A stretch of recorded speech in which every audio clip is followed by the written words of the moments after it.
नमस्कार, मैं हूं विकास टेकरे और स्वागत करता हूं आप सभी का द हिस्ट्री यूट्यूब चैनल में।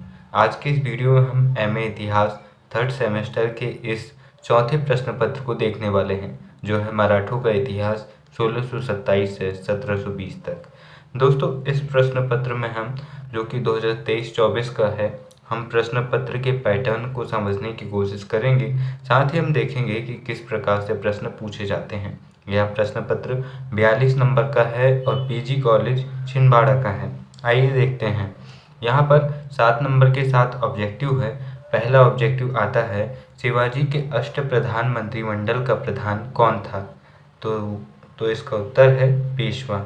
शिवाजी के शासन प्रबंध में पंडित राव का कार्य क्या था? तो पंडित राव का कार्य धार्मिक कार्य से संबंधित कार्य का निष्पादन, यानी कि जितने भी पूजा पाठ वाले काम थे उसका काम पंडित राव को सौंपा गया था। शिवाजी की जो अष्टप्रधान थी उसमें 8 मंत्री थे, इसके कारण इसे अष्टप्रधान कहा गया। शिवाजी को छत्रपति महाराज की उपाधि किस वर्ष मिली? 1674 में। जब जून 1674 में शिवाजी ने अपना राज्याभिषेक करवाया तो उन्हें छत्रपति की उपाधि मिली। साथ ही उन्होंने हिंदू सम्राट की उपाधि भी ली थी। शिवाजी के पिता का नाम क्या था? तो शाहजी भोसले शिवाजी के पिता का नाम था। फिर इसके बाद में हम देखते हैं अगला प्रश्न, किस वर्ष शिवाजी को औरंगजेब ने बंदी बना लिया था? इससे पहले इधर एक प्रश्न देख लेते हैं जिसे हमने छोड़ दिया था कि पुरंदर की संधि किस वर्ष हुई थी?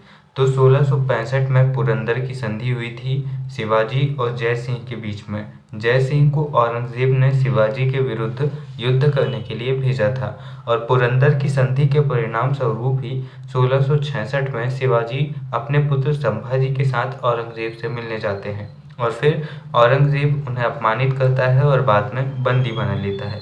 मराठा साम्राज्य के द्वितीय संस्थापक कौन थे?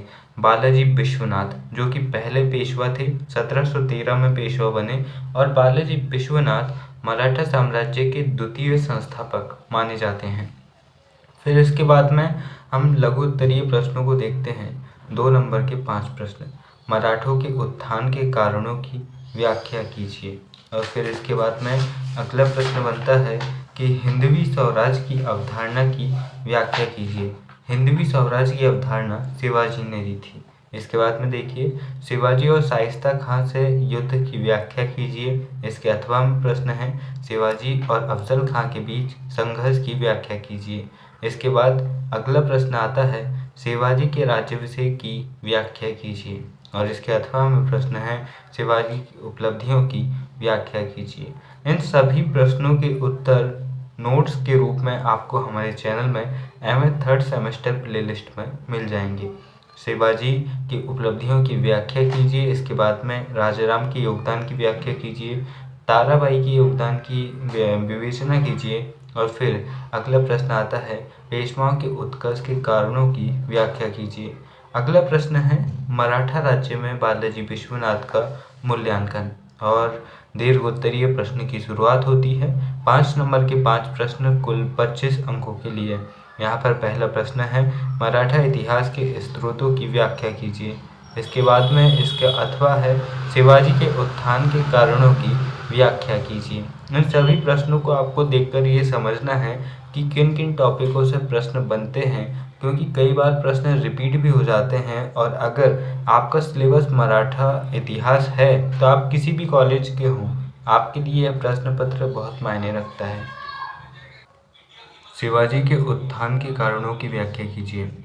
शिवाजी के बीजापुर के संबंधों की व्याख्या कीजिए अथवा शिवाजी और मुगलों के संबंध की व्याख्या कीजिए।